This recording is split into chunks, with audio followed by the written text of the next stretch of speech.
إن الحمد لله نحمده ونستعينه ونستهديه ونستغفره ونعوذ بالله من شرور أنفسنا ومن سيئات أعمالنا من يهده الله فلا مضل له ومن يضلله فلا هادي له أشهد أن لا إله إلا الله وحده لا شريك له وأشهد أن محمدا عبده ورسوله يا أيها الذين آمنوا اتقوا الله وقولوا قولا سديدا يصلح لكم أعمالكم ويغفر لكم ذنوبكم ومن يطع الله ورسوله فقد فاز فوزا عظيما الحمد لله الذي بنعمته تتم الصالحات ربنا آتنا من لدنك رحمة وهيئ لنا من أمرنا رشدا اللهم آت نفسي تقواها وزكيها وأنت خير من زكاها أنت وليها ومولاها أما بعد. Alhamdulillah, syukur pada Allah Azza wa Jal kerana dengan rahmat dan juga limpah kurnia yang Allah Ta'ala berikan dapat kita bersama pada malam ni, menyambung lagi perbahasan kita daripada 40 amalan mudah menurut sunnah. Sambungan kita pada malam ni ialah sunnah yang ke-25, iaitu muka surat yang ke-72 di bawah tajuk doa sunnah apabila menziarahi orang sakit. Okay. Sunnah yang ke-25 ni dia ringkas, dia tak panjang sangat. Jadi kita tengok apa yang disebutkan oleh penulis. Dia datangkan satu hadis yang diriwayatkan oleh Al-Imam Al-Bukhari, yang mana hadis itu Nabi mengajarkan pada kita untuk mengucapkan satu ucapan bila mana ada orang yang sakit, iaitu ucapan yang berbunyi la ba'sa tahurun insya-Allah. Bila mana dengar orang sakit, kita sebut la ba'sa, yang bermaksud tidak mengapa. Tidak mengapa tu tujuannya untuk beri kekuatan emosi, sokongan emosi kepada orang yang sakit. Tahurun, semoga dengan sakit itu menjadikan kamu bersih. Bersih situ dengan makna dosa, bersih daripada dosa. Tahurun insya-Allah, maknanya semoga dengan sakit itu akan menjadi penyembuh dan juga pengangkat kepada dosa-dosa kamu. Okey, ataupun dalam riwayat yang lain, riwayat yang didatangkan yang kedua ialah daripada riwayat At-Tirmizi. Antara yang kita boleh baca ialah bacaan As'alullahal Azim Rabbal Arshil Azim an yashfiyak, yang bermaksud aku bermohon kepada Allah yang Maha Agung, yang menguasai arasy yang agung, agar menyembuhkan penyakit kamu. Dalam hadis yang diriwayatkan oleh Tirmizi itu, Nabi sebut tentang kelebihan dan fadilat orang yang membacakan bacaan ni, iaitu As'alullahal Azim Rabbal Arshil Azim an yashfiyak. Dalam buku tu dia sebut tidaklah seorang hamba muslim mengunjungi orang sakit yang belum datang ajalnya lalu membaca sebanyak 7 kali kaifiat dan fadilat, kecuali pasti dia akan disembuhkan. As'alullahal Azim Rabbal Arshil Azim an yashfiyak. Okay. Kalau kita tengok dalam Tuhfatul Ahwazi, ini syarah kepada hadis ini, syarah kepada Sunan Tirmizi ataupun Jami' Tirmizi, dia kata bacaan ini juga termasuk daripada ikhtiar penyembuhan, bahkan dimasukkan juga di bawah ar-ruqyah, iaitu salah satu daripada jampi yang berbentuk doa. Kita kena tahu penyakit ni dia sembuh dua cara. Cara pertama ialah penggunaan bahan-bahan yang betul. Bila mana sakit tu datang, cara kita obati untuk tawarkan balik sakit tu ialah kita guna bahan yang betul. Yang ni kita panggil kaedah klinikal. Pergi ke hospital, sebelum pada tu lagi penyakit ni dibuat kajian oleh orang yang belajar dalam bidang perubatan, dan akhirnya kena bahan itu, sembuh, legalah kita. Okay. Itu unsur yang pertama. Unsur yang kedua dia panggil unsur ilahi, iaitu unsur ketuhanan. Tuhan yang beri sakit. Dari segi logiknya tak padan. Sakit ni dia nak hilang hanya dengan kaedah ini, tapi dia hilang dengan izin Tuhan, iaitu ruqyah. Sebab tu antara benda yang kita kena tahu dalam agama ni, adanya penerimaan unsur tajribah, iaitu unsur testimoni kalau benda tu betul, tak salah dari segi syarak dan tak menyebabkan berlaku apa-apa perlanggaran dengan syariat, ianya dibenarkan. Sebab tu kalau kita tengok, antara cara perubatan yang Nabi endorse sebagai cara perubatan yang diterima dan boleh ialah al-hijamah ataupun berbekam, cupping tu. Dari segi klinikal, berbekam masih lagi belum ada jawapan yang tepat ataupun yang memuaskan. Tapi dengan sebab Nabi yang endorse, jadi ia jadi diterima dalam agama sebagai tajribah. Dan melihat juga kepada konteks zaman Nabi, itulah cara berubat yang terbaik pada zaman itu dengan kadar orang zaman itu.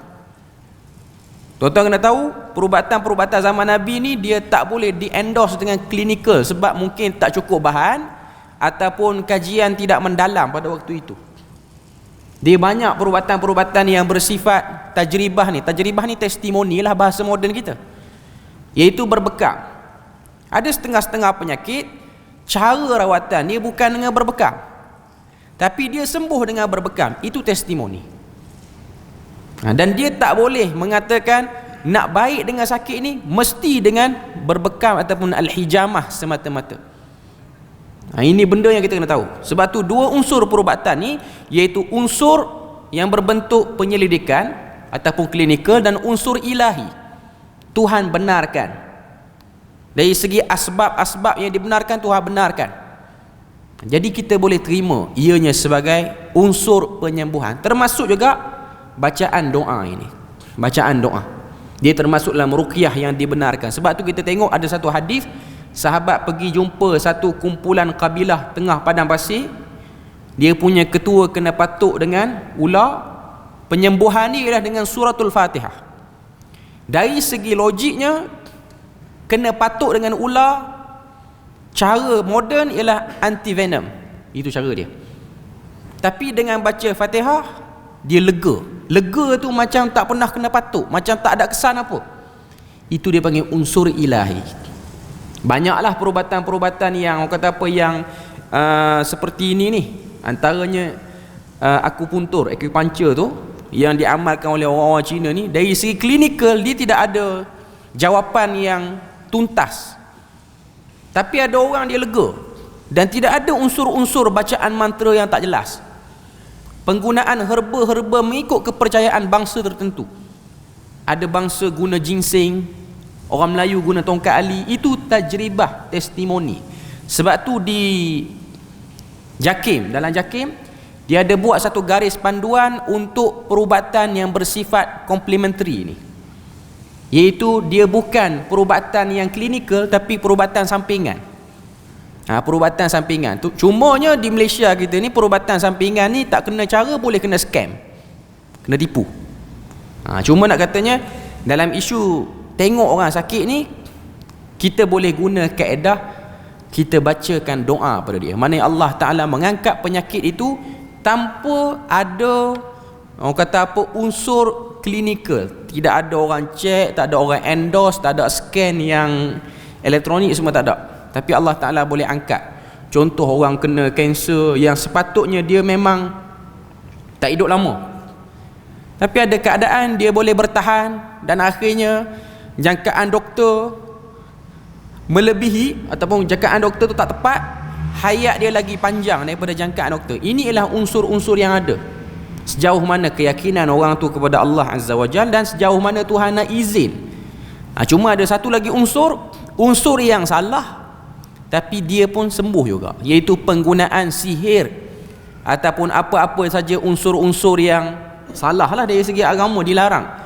Dia boleh menyebabkan orang tu sembuh.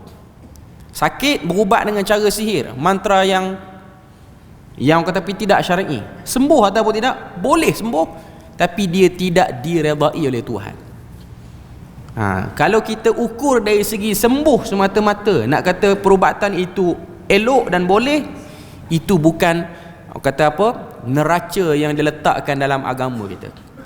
Sembuh bukan petanda kepada perubatan itu betul. Cuma dalam hadis ni Nabi kata bila mana pergi dekat orang, dia baca 7 kali, kata apa nama ni, kata dalam hadis ni Allah Ta'ala akan sembuhkan. Sembuhkan itu bergantung pada izin dia. Sebab dalam hadis riwayat Tirmizi ni, dia macam, kalau orang baca sebentar lalu, dia macam satu jaminan, tapi dia bergantung kepada sejauh mana Tuhan nak mengizinkan dia. Tapi ini ialah bacaan yang diajar oleh Nabi. Pergi dekat orang sakit dan kita baca bacaan tadi 7 kali. Kita tengok pengajaran dia. Pengajaran dia tak banyak. Sakit yang diberikan oleh Allah kepada seorang insan yang beriman adalah salah satu cara pengampunan dosa-dosa kecil. Ini ialah yang ma'ruf lah, sebab berdasarkan bacaan daripada riwayat Bukhari itu, la ba'sa tahurun insya-Allah. Kita sebut macam tu lah, kita baca dengan bacaan macam tu lah. Moga-moga sakit yang kena pada dia ni menjadi penyebab kepada bersihnya dia daripada dosa. Sebab memang tidak berlaku satu ujian pada manusia melainkan Tuhan nak bersihkan orang tu dan ringankan keadaan dia di akhirat nanti. Sunat bagi seseorang yang mengunjungi orang sakit mengucapkan lafaz yang mengembirakan orang sakit tersebut atau memberikan harapan padanya. Sebab tu perkataan la ba'sa itu ialah satu bentuk sokongan emosi dan moral kepada orang sakit. Ucapan yang ditunjukkan dalam hadis di atas ialah tidak mengapa, bersih dengan kehendak Allah. Lafaz ini mempunyai beberapa maksud. Yang ni kau tengok dalam Fathul Bari daripada Ibn Battal, dibawa oleh apa nama ni, Al-Imam Ibnu Hajar Al-Asqalani. Dia kata, yang pertama, penyakit tersebut tak berbahaya dan penyakit ini akan membersihkan dosa-dosa orang yang sakit. Lafaz seperti membuka ruang kepada pesakit untuk berbaik sangka. Sebab memang orang yang sakit ni, antara ujian yang dia kena hadapi ialah ujian qada dan qadar Tuhan pada dia. Kalau dia tak sabar, dia mungkin akan mengiyakan bisikan syaitan yang selalu merosakkan manusia sehingga dia boleh terfikir Tuhan ni bagi kaku je sakit, orang lain tak bagi. Dengan adanya sebutan seperti ini, dia akan bagi sokongan moral kepada orang tu. Hakikatnya sakit memang membersihkan dosa. Tapi kalau kita pergi dekat orang yang sakit, kita kata hang ni sakit memang sebab dosa banyak lah, yang tu moral dia pun tak akan naik. Dia pun meluat dengan kita, balik lah cepat-cepat, tak payah datang ziarah pun tak apa. Dari segi, orang kata apa, dari segi penyataan tu betul, tapi penyataan dalam bentuk negatif. Yang ni yang bacaan dalam Sahih Bukhari ni samalah. Kita macam nak kata pada dia ada dosa lah tu sakit, tapi kita tak direct, kita indirect, supaya orang yang sakit dia sedar. Sebab manusia tak terlepas pada dosa lah. Antara sebab Tuhan jadikan dia sakit, kuranglah dosa dia, dan keupayaan dia untuk berterusan dalam dosa pun jadi kurang. Kalau orang ni nak sakit, dia pun gagah, boleh pergi tempat-tempat mengarut, tapi dengan sebab sakit dia terhalang. Dengan sebab sakit jugalah berjalannya pahala kebaikan yang kita selalu buat. Sebab tu ada hadis Nabi sebut, orang yang mulazamah salat jemaah, dia sakit, waktu dia sakit tu dia dapat pahala penuh sebab dia mulazamah. Sama juga dengan orang yang selalu baca Quran, banyak bacaan Quran harian dia, dia baca setengah juzuk, satu juzuk. Bila mana dia sakit, dia terhalang untuk baca, maka dia dapat pahala macam dia baca walaupun dia tak baca. Yang ni mulazamah, orang yang konsisten istiqamah baru dia dapat. Yang kedua dia sebut, penyakit ini menghalang pesakit daripada melakukan maksiat yang boleh dilakukan ketika sihat. C, disunatkan bagi orang yang melawat orang sakit untuk berdoa dengan lafaz doa dalam hadis tadi sebanyak 7 kali. Disebut Tuhan yang memiliki arash kerana arash merupakan makhluk yang terbesar. Maknanya Allah Ta'ala yang telah menguruskan arash, takkan dia tak boleh urus sakit kita yang lagi kecil daripada arash yang ditanggung oleh para malaikat di bawah pentadbiran dia. Cuma saya nak sebut itulah, bila mana kita bercakap tentang kesakitan ni, orang yang kena sakit, dia akan diuji dengan qada dan qadar. Kita yang tengok dia sakit, maka kita memberi sokongan moral pada dia supaya dia tidak menjadikan diri dia tu buruk sangka pada Tuhan kerana sakit yang dia kena. Dan kita kena tahu, orang sakit ni dia akan mengalami ketidakseimbangan hormon dalam badan. Tak kiralah dia sakit yang berbentuk sakit klinikal ataupun sakit-sakit yang berbentuk sakit batin ni, iaitu gangguan emosi ke, psikiatrik punya problem, al-amrad al-aqliyah ni, sakit mental ni. Okay. Pokok pakarnya orang yang sakit dia akan mengalami ketidakseimbangan hormon. Sebab tu kalau kita tengok orang-orang yang sakit yang kena tahan dekat wad, dia orang akan mengalami mimpi-mimpi buruk yang berterusan. Dia bukan kena sihir, tapi itu ketidakseimbangan hormon. Kita akan tengok orang yang sakit, tambah-tambah sakit dia yang menyebabkan dia kena operate. Malam belum operate tu dia meragam, dia mengigau, bercakap seorang, nampak itu, nampak ini. Bukan sebab hospital tu berantu, tapi memang hormon dia tak stabil. Hormon dia tidak stabil. Memang ada satu istilah, saya tak tahulah apa nama, saya tak ingat nama saintifik hormon tu. Cuma hormon tu dia banyak dalam badan menyebabkan otak belakang dia ni selalu terbayang benda-benda yang menakutkan, mengerikan. Sedangkan dia bukanlah disihir ataupun ada pengaruh-pengaruh lain. Itu normal. Itu normal lah bagi orang-orang yang sakit jenis sakit buah pinggang ke, sakit apa-apa je lah, sakit jantung ke apa semua, dia akan mengalami benda ni. Jadi dia kena memperbanyakkan berbaik sangka kepada Allah Azza wa Jalla, dan juga memperbanyakkan amalan-amalan ibadah yang dia boleh buat lah. Sesimpel mungkinnya ialah dia berzikir pada Allah Azza wa Jalla. Okay. Jadi selesai untuk sunnah yang ke-25. Sunnah yang ke-26, muka surat 74. Doa orang yang ditimpa musibah. Hadis riwayat Muslim, inna lillahi wa inna ilaihi raji'un. Allahumma ajurni fi musibati wa akhlif li khairan minha. Kalau kita tengok doa ini, ianya datang daripada sabab wurud beberapa ayat daripada Al-Quran, iaitu ayat yang ke-155 sampailah ayat yang ke-157 surah Baqarah, iaitu ayat yang cerita tentang manusia lazim mesti akan terkena ujian. Allah Ta'ala sebut dalam ayat yang ke-156, alladzina idza asabathum musibah, orang-orang yang bila mana mereka tersentuh dengan ujian. Asabat ni maksudnya ujian tu melekat dekat dia, bukan datang jauh-jauh, duduk di badan dia, duduk dalam diri dia, dalam pemikiran dia, dalam emosi dia. Qalu, mereka mengucapkan inna lillah wa inna ilaihi raji'un. Itu dalam surah Baqarah ayat 156. Kemudian Tuhan sambung lagi, yang boleh sebut inna lillahi wa inna ilaihi raji'un ini, apa yang dia orang akan dapat? Ulaika alaihim salawatum mir rabbihim, mereka akan mendapat kebaikan-kebaikan yang banyak daripada Tuhan mereka, warahmah, dan juga rahmat. Wa ulaika humul muhtadun, mereka sentiasa dapat hidayah, berada di atas jalan hidayah.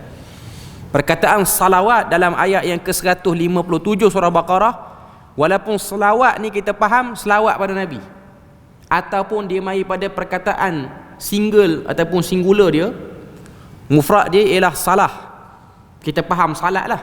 Tapi salawat sini bermaksud penghormatan, berterusan orang tu dalam kebaikan ataupun doa-doa yang baik. Allah Ta'ala kata ulaika alaihim salawatum min rabbihim, mereka itu sentiasa mendapat kebaikan-kebaikan daripada Tuhannya, walaupun dia dapat musibah, walaupun dia kena musibah. Wa ulaika humul muhtadun. Ayat 155 sampai ayat 157 ni ialah ayat yang menceritakan satu orang sahabiah, sahabat perempuan, yang dia juga Ummul Mukminin, isteri Nabi, yang bernama Ummu Salamah. Ummu Salamah ni kalau kita tengok nama betul dia ialah Hindun. Kita tengok dalam apa nama ni, dalam Al-Bidayah wan Nihayah pun ada sebut, dalam apa nama ni Syiar Alam An-Nubala pun ada sebut tentang siapakah Ummu Salamah ni? Ummu Salamah ni ialah Hindun bin Abi Umayyah bin Al-Mughirah. Dia sepupu dengan Khalid Al-Walid. Sebab ayah dia Abi Umayyah adik-beradik dengan Al-Walid bin Mughirah. Abi Umayyah bin Mughirah, Al-Walid bin Mughirah. Dia sepupu dengan Khalid Al-Walid. Khalid Al-Walid panglima perang tu lah. Okay. Dan dia berkahwin dengan Abu Salamah. Abu Salamah ni kalau kita tengok, dia ialah saudara susuan Rasulullah sallallahu alaihi wasallam. Itu Abu Salamah. Okay. Dan dia ni daripada kalangan Muhajiratul Ula ataupun Muhajiratul Awal, kumpulan yang pergi berhijrah ke Habsyah yang pertama, yang awal. Umum kita kena tahu beberapa maklumat penting tentang Ummu Salamah ni. Dia isteri Nabi yang agak berumur waktu Nabi kahwin dengan dia, dan dialah isteri Nabi yang paling last meninggal daripada kalangan isteri Nabi yang ramai. Dia meninggal selepas peristiwa pembunuhan Sayyidina Husain bin Ali di Karbala. Dengan sebab dia terlalu sedih terhadap pembunuhan Husain bin Ali itu, dia meninggal pada usia 84 tahun ataupun 85 tahun. Waktu tu kata apa, berlaku konflik yang teruklah di kalangan para sahabat ni. Okay. Apa cerita Ummu Salamah Hindun bin Abi Umayyah bin Al-Mughirah ni? Okay. Dia menerima musibah, iaitu kematian Ummu Salamah yang terkena kecederaan yang teruk waktu perang Uhud. Perang Badar tahun pertama hijrah, perang Uhud tahun kedua hijrah. Maknanya kalau kita tengok, silap, perang Badar berlaku pada tahun kedua hijrah, dan selepas pada itu ialah perang Uhud. Kecederaan yang terkena pada Ummu Salamah ni terlalu teruk. Dia tak syahid di medan Uhud, tapi dia sempat balik ke Madinah, tapi dengan sebab teruk dia punya kecederaan tu, dia meninggal. Waktu dia meninggal, orang sampaikan berita kematian Abu Salamah kepada Nabi. Nabi pun doakan kepada Abu Salamah, Allahumma ghfir li Abi Salamah warfa' darajatahu fi 'illiyin. Ya Allah, ampunilah Abu Salamah dan angkat darjat dia di kalangan orang-orang atas. Illiyin ni lah orang-orang yang muqarrabin lah, orang-orang yang baik. Okay. Seperti mana biasa, seorang perempuan bila mana kematian suami dia akan mengalami ketidakstabilan emosi. Pada waktu tu Nabi pergi rumah Abu Salamah ni, yang waktu tu Ummu Salamah ada dalam rumah pada waktu itu. Maka Nabi pun ajarkan kepada Ummu Salamah ni untuk doa dengan doa ni lah, hadis riwayat Muslim ni, iaitu mengucapkan inna lillahi wa inna ilaihi raji'un, daripada waktu turun ayat 155, 56, 57 daripada surah Baqarah. Dan Allah Ta'ala turunkan ayat tu, dan Nabi pun ajar kepada Ummu Salamah untuk berdoa dengan doa ni, Allahumma ajurni fi musibati wa akhlif li khairan minha. Ya Allah, berilah pahala terhadap musibah yang telah aku kena ni, dan gantilah musibah ni dengan benda yang lebih baik daripada apa yang berlaku. Ummu Salamah baca atas dasar iqtida'un Nabi, baca dengan sebab Nabi suruh. Tak pernahlah dia terbayang apa yang Tuhan nak ganti daripada musibah tersebut. Okay. Cuma lepas daripada habis iddah dia, Nabi pernah sebut dalam hadis, waktu tu Ummu Salamah masih dalam iddah lagi, yang akan mengambil Ummu Salamah sebagai isteri ialah orang yang terbaik. Yang akan mengambil Ummu Salamah sebagai isteri ni ialah orang yang terbaik. Jadi para sahabat, mereka ada rasa kesungguhan untuk pergi kahwin dengan Ummu Salamah ni, yang berstatus armalah ni lah, ibu tunggal ni. Okay. Lalu Abu Bakar pergi dulu, ditolak oleh Ummu Salamah. Umar pergi pula, pun ditolak oleh Ummu Salamah, sehinggalah Nabi pergi. Ni saya ringkas cerita lah. Nabi pergi dan Nabi minta untuk berkahwin dengan Ummu Salamah. Ummu Salamah ni dia agak berumur pada waktu tu, sebab dia ada anak yang agak ramai. Dia ada anak-anak kecil yang ramai lah. Dia bukan perempuan muda, dia perempuan yang agak berumur. Waktu datang pinangan Nabi, beberapa sebab dia kemukakan pada Nabi untuk berat menolak pinangan Nabi. Sebab pertama, dia kata, aku ni terlalu ghirah, terlalu kuat cemburu. Sebab yang kedua, aku ni dah berumur. Dan sebab yang ketiga, aku mempunyai anak yang agak ramai. Lalu Nabi kata, sekiranya kamu memberi alasan kamu cemburu, aku akan doa pada Allah Ta'ala supaya diangkat kecemburuan itu. Jadi isteri Nabi yang paling kurang cemburu, bukan tak ada langsung. Tak ada langsung itu bukan normal seorang wanita, dia memang kena ada pun. Okay. Paling kurang cemburu ialah Ummu Salamah. Maknanya bila mana dia tengok Nabi bergilir dengan isteri-isteri yang lain, dia okey, dia tak teruk macam isteri lain. Lalu isteri yang paling kuat cemburu ialah Aisyah radhiyallahu anha. Padanlah dengan dia anak dara dan dia agak muda pada waktu itu. Okey. Yang kedua, isu umur. Kalau umur yang dirisaukan, Nabi kata, aku pun lelaki yang berumur. Kalau anak ramai yang dirisaukan, aku pun sedang menanggung anak tiri yang ramai. Dan Nabi okey. Akhirnya diterima. Maknanya Tuhan membalas musibah yang kena pada dia ialah dengan datangnya seorang lelaki yang paling baik menjadi suami dia, jauh lebih baik berbanding berbanding Abu Salamah. Abu Salamah tu dah elok dah, dan dia pernah buat perjanjian dengan Abu Salamah waktu Abu Salamah tengah segar lagi, waktu duduk pergi Habsyah sama dua orang. Sebab Ummu Salamah ni dia pergi Habsyah. Sebab tu ada hadis, waktu Ummu Salamah dengan Aisyah jaga Nabi nak wafat sekitar beberapa hari, kurang 2 minggu Nabi nak wafat ni. Jadi para isteri Nabi ni dia bergilir. Ummu Salamah dia tengok Nabi tengah tidur, Nabi tengah berehat, dengan sebab demam yang Nabi kena tu, Nabi tak boleh bangun, Nabi sakit kepala. Lalu dia pun bersembang dengan Aisyah. Apa yang dia sembang? Dia cerita pengalaman dia pergi ke Habsyah. Habsyah ni Ethiopia sekarang. Habsyah ialah sebuah tamadun hebat, sebuah kerajaan besar yang beragama Kristian pada waktu itu. Tuan-tuan tengoklah negara dalam peta dunia ni, Ethiopia ni, dia ada tamadun yang tersendiri. Maknanya hebatlah Ethiopia ni. Dia ada satu section orang kulit hitam yang hebat tamadun dia.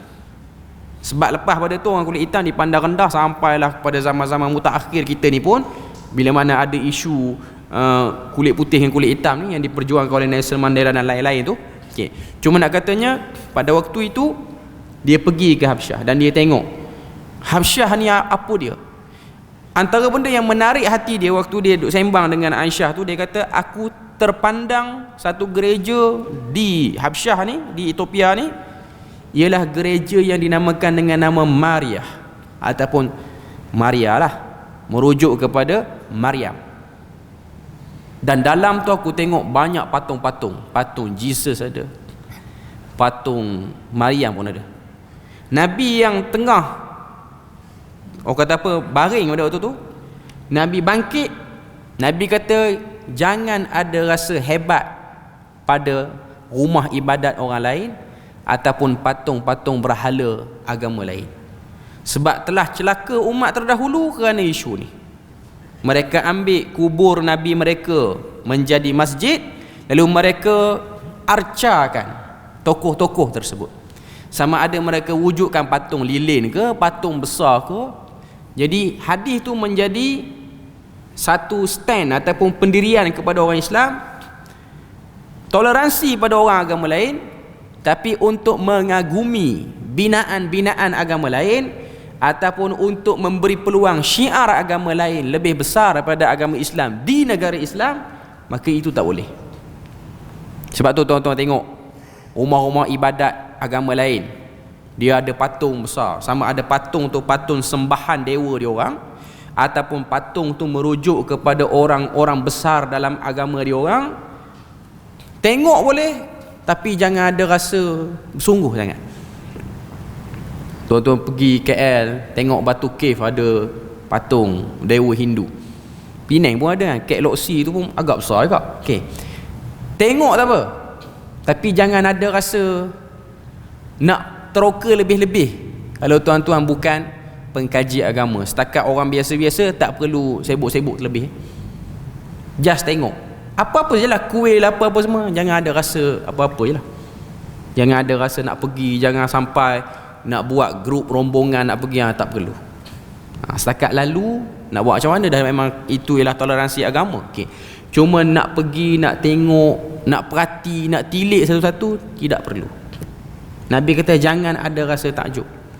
Sebab memang antara sebab manusia dia mudah syirik ialah rasa hebat pada patung. Patung antara benda yang paling mudah untuk manusia masuk ke arah kesyirikan. Mengidolakan satu benda, merasa hebat. Sebab tu para ulama beri garis panduan yang agak ketat dalam isu ni. Patung hanya dibenarkan pada lu'bah, permainan yang tidak ada unsur kebesaran pada patung itu. Maknanya anak-anak kita main patung tu, dia cabut kepala apa semua pun, kita okey. Tapi sekarang dia ada satu hobi di kalangan orang-orang yang berumur ni. Ayah-ayah pada budak ni suka beli apa nama ni, patung anime tertentu ni, yang harga mahal-mahal ribu-ribu tu. Ada yang sampai sanggup habis puluh-puluh ribu, bahkan ada yang sanggup habis sampai setengah juta kerana kumpul benda tu. Okay. Dan dia tak bagi anak dia sentuh. Dan dia memang tak boleh kalau benda tu rosak. Kita tak sembah berhala, tapi dia ada rasa nak jaga benda tu elok. Dan dia ialah orang yang ada mata cukup lengkap apa semua. Okay. Saya tak kata haram lagi, cuma saya kata dia agak bahaya lah. Dia agak bahaya. Kalau nak cari hobi lain, elok je kot. Apa-apa sajalah. Kita tidak meletak patung. Di rumah orang Islam ni tidak ada patung-patung yang tak boleh disentuh. Sebab tu ada sebagai para ulama, gambar pun tidak dibenarkan. Gambar yang dilukis. Kadang setengah-setengah orang gambar dia, gambar ayah dia yang dah meninggal, dia lukis bagi besar apa semua, frame bagi besar. Benda tu ada keringanan. Cuma bila mana gambar tu terlampau besar, dia akan ada unsur ta'zim. Yang terbaiknya gambar letak dalam album tu boleh lah. Okay. Tapi gantung-gantung dia taklah kepada haram, tapi dia orang kata apa, ada pandangan sajalah. Saya tak kata mesti kena ikut pandangan ni. Saya agak kurang selesa di mata saya sendiri. Bila mana kita pergi rumah tertentu, kita tengok ada gambar yang agak besar dan obvious gambar tu. Tapi kalau protokol tu tak boleh nak buat apa lah. Macam tuan-tuan ada tengok di premis jabatan, kena ada gambar yang di Pertuan Agong, gambar YDP negeri dengan ketua menteri, dengan perdana menteri apa semua, itu protokol. Itu tak boleh nak kata apa. Okay. Cuma nak katanya pengagungan terhadap orang-orang tertentu itu kalau boleh kita elakkan, kita elakkan. Cuma nak katanya Ummu Salamah ni, dia cerita experience dia seronok, tiba-tiba Nabi pun tegur tentang perbuatan tu. Okay. Cuma nak katanya Ummu Salamah ni banyak mewarisi ilmu daripada Nabi sallallahu alaihi wasallam. Walaupun dia pernah berjanji dengan Abu Salamah, kalau mana-mana antara kita mati dulu ni, kita tak akan kahwin. Kalau Abu Salamah mati dulu, Ummu Salamah tak akan kahwin. Kalau Ummu Salamah mati dulu pun, Abu Salamah tak akan kahwin. Dia pernah cuba nak buat perjanjian tu. Tapi Abu Salamah dia macam tak setuju dengan apa yang diminta oleh isteri dia ni. Dia mendoakan kebaikan lah antara satu sama lain. Okay. Cuma nak katanya Abu Salamah lah yang mati dulu. Abu Salamah yang mati dulu. Okay. Dalam pengajaran hadis kita tengok apa cerita dia. Musibah itu pasti berlaku kepada manusia sama ada Muslim ataupun tidak. Semua kita tak terlepas pada musibah. Setiap insan pasti akan berasa kesakitan, kesedihan dan kesusahan. Setiap insan ni siapa? Kita, para nabi, para rasul yang ada akses sampai Siratul Muntaha pun akan dikenakan ujian. Tetapi musibah yang Allah berikan kepada mukmin itu pasti terkandung banyak hikmah. Berikut antara hikmah di sebalik musibah. Yang pertama dia sebut situ, berasa diri lemah dan hanya bergantung kepada bantuan Allah, bergantung harap kepada bantuan Allah. Oleh itu kita digalakkan membaca innalillah wa inna ilaihi raji'un dengan perasaan. Apa-apa saja musibah yang berlaku, hakikatnya ialah menunjukkan lemahnya kita. Muka surat 75. Lafaz ini mengisyaratkan bahawa sebesar mana pun pangkat manusia dan kedudukannya, dia tetap lemah dan tidak berdaya apabila berdepan dengan musibah yang datang daripada Allah. Semua orang, Nabi Muhammad sendiri dan nabi-nabi yang lain. Sebab tu kalau tuan-tuan baca hadis riwayat Bukhari Muslim, Nabi Musa alaihi salam, dia diuji oleh Tuhan menghadapi dua kelompok manusia. Kelompok pertama ialah Firaun dan pembesar-pembesar yang berkeliling dengan Firaun, termasuk askar-askar, termasuk orang-orang yang taat, walak dan barak kepada Firaun yang mengaku dia Tuhan. Kelompok manusia ni sangat-sangat degil, sangat-sangat degil, ultimate degil dia. Okay. Ini orang atasan. Yang kedua orang bawahan, iaitu Bani Israel yang ada masalah degil juga. Nabi Musa diuji oleh Allah Ta'ala menghadap dua kelompok manusia, orang bawah yang degil, orang atas yang degil. Tapi dia sangat stres menghadapi orang bawah yang degil, iaitu Bani Israel. Sebab Bani Israel ni jumpa hari-hari, Firaun ni jumpa jarang-jarang. Walaupun kita baca Quran, dia agak panjang dan banyak siri-siri pertembungan antara Nabi Musa dan Firaun. Kita baca Sahih Bukhari dan Muslim, kita akan jumpa hadis doa Nabi Musa kepada Allah Ta'ala supaya nanti di akhirat dia nak berdebat dulu dengan Nabi Adam, nak selesai 2-3 perkara. Sebab apa nak berdebat dengan Nabi Adam?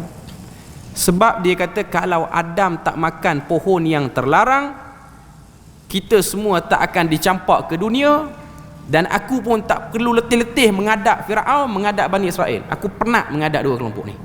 Tuan-tuan boleh bayang? Musa ni, Musa, Nabi Musa. Kalau tuan-tuan rasa tuan-tuan kena uji stres, menghadap ketua jabatan sakit kepala, menghadap staf bawahan sakit kepala, menghadap orang kat rumah sakit kepala, tepi rumah, belakang rumah sakit kepala semua, tuan-tuan kena tahu, yang pernah rasa sakit kepala tu dulu ialah seorang lelaki yang boleh bercakap dengan Allah Ta'ala direct di Bukit Tursina, iaitu Musa. Dia punya tak puas hati, dia simpan hajat dia, aku nak berdebat dengan Nabi Adam. Nabi cerita tentang hadis ni dalam Bukhari dan Muslim. Akhirnya Tuhan tunaikan apa hajat Nabi Musa, bertemu dia dengan Adam di hari akhirat. Tapi tak sebutlah ni lepas pada hisab ke sebelum hisab ke, dia tak sebut dalam hadis tu. Lalu Musa pun kata, wahai Adam, kenapa pergi makan pokok tu? Kalau tak makan, kita elok dalam syurga, tak perlu bergaduh. Tapi hujah Nabi Adam lagi kuat. Nabi Adam kata pada Musa, wahai Musa, waktu Tuhan bagi pada kamu Taurat selama 40 hari 40 malam di Bukit Tursina, ada tak ayat yang menyebutkan Adam akan makan pohon terlarang sebelum dia diciptakan? Dalam kitab Taurat terdahulu ada cerita bab Nabi Adam.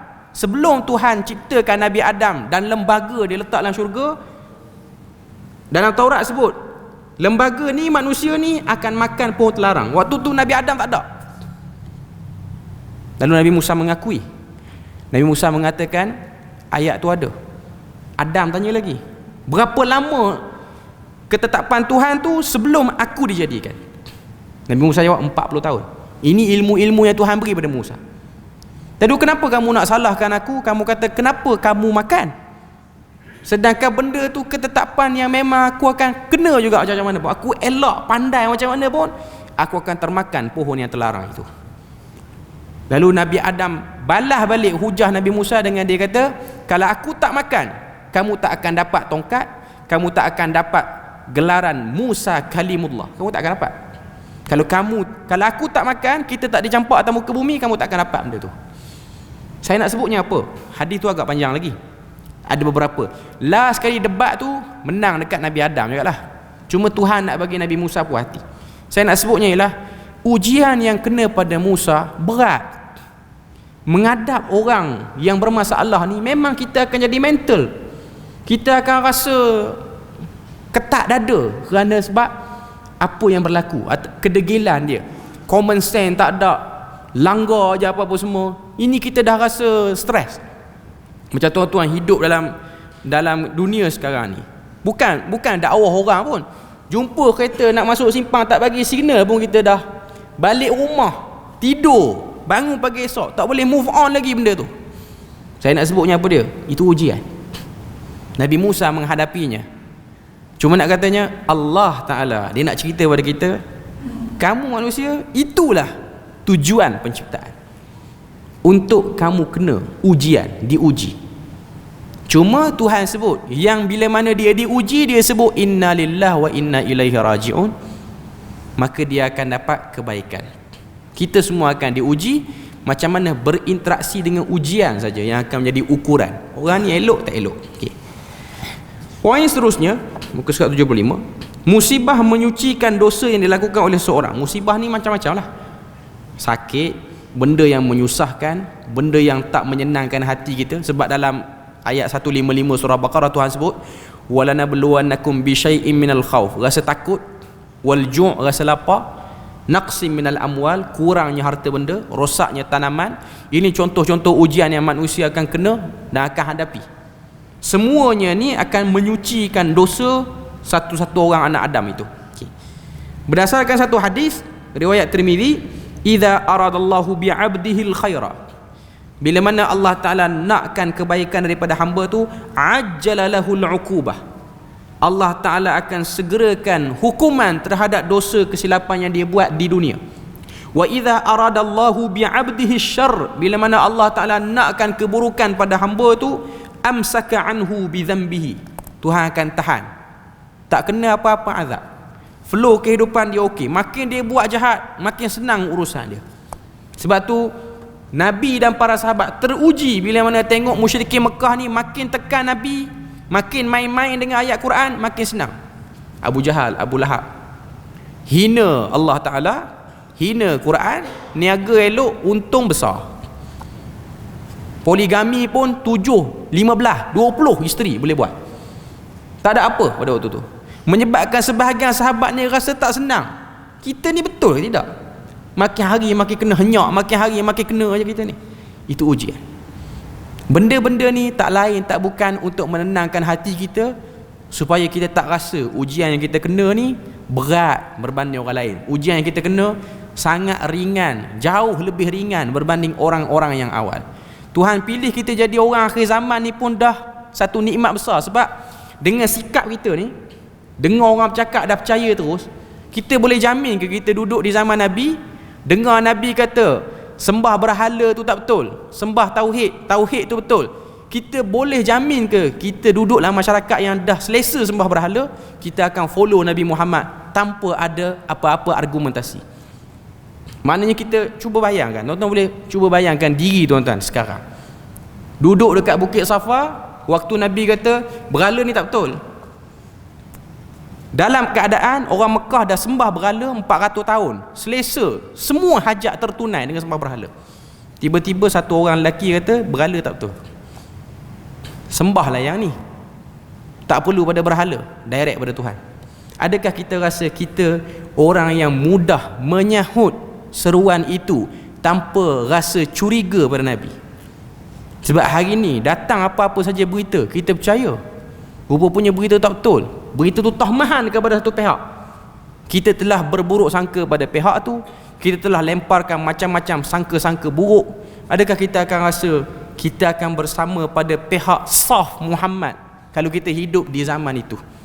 Sebab sekarang, orang zaman sekarang, dia hanya nilai pada majoriti, dia nilai pada pengaruh, dia nilai pada pencapaian orang tu.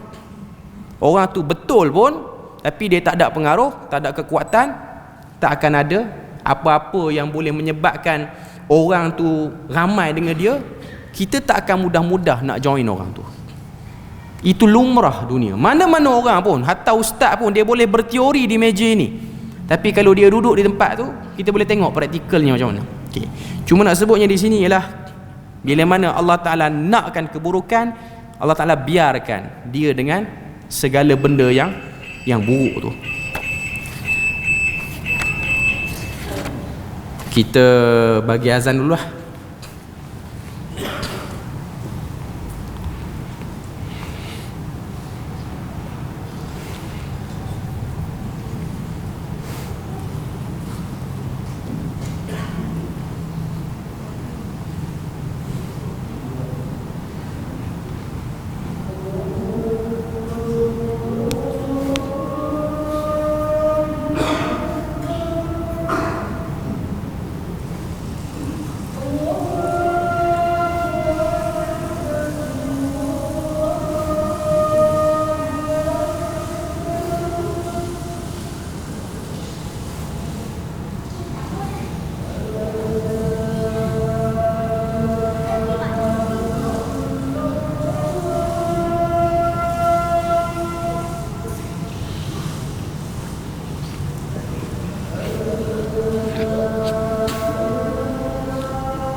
Okey, saya nak sambung sikit je lagi. Saya tak nak baca semua pengajaran yang dalam buku kita ni. Okay. Cuma antara poin yang agak menariknya ialah pada muka surat 77 tu,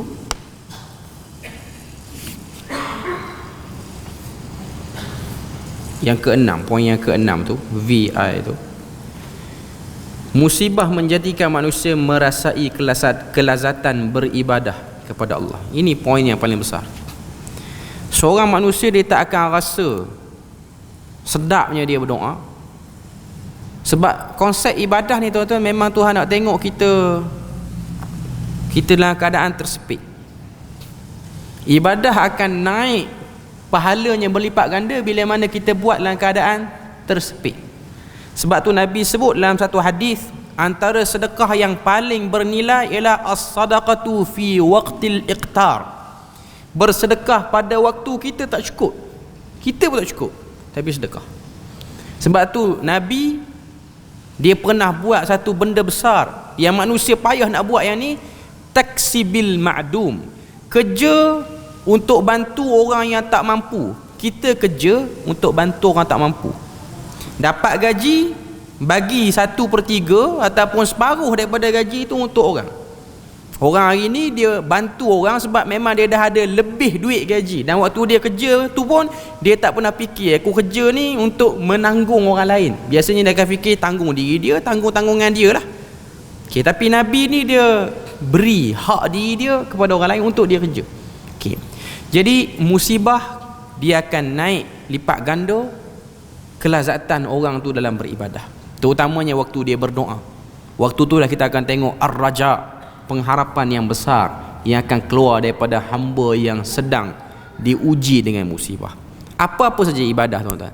Sebab tu Nabi sebut dalam hadis, nak dapat naik darjat, dosa hapus, isbaghil wudu' alal makarih, berwuduk pada waktu yang orang tak suka, waktu sejuk, waktu mata mengantuk, waktu letih musafir. Ini waktu berwuduk yang kalau kita boleh buat dengan betul, pahala dia banyak. Sebab tu Nabi sebut Allah Ta'ala suka tengok orang yang datang buat haji dalam keadaan berdebu kusut masal.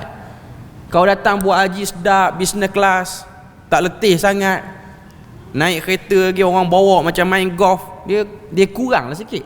Dia taklah kata kurang langsung, kurang secara total, cuma lebih kepada orang yang letih, kaki dah rasa macam orang ikat batu dah. Okay. Yang tu lagi baik. Itu. Tapi janganlah sampai melampau. Cuma nak katanya itu ialah syiar ibadah sebenarnya. Mana manusia dia tak akan merasai ibadah selepas dia diuji. Jadi kita berpada situ je untuk malam ni. Moga Allah Ta'ala beri rahmat dan berkat, dan kita akan sambung pada sunnah yang ke-27 muka surat 79, iaitu doa ataupun bacaan ketika mana takut bertemu dengan musuh atau penguasa yang zalim. Subhanakallahumma wa bihamdik, asyhadu an la ilaha illa anta wa astaghfiruka wa atubu ilaik. Wassalamualaikum warahmatullahi wabarakatuh.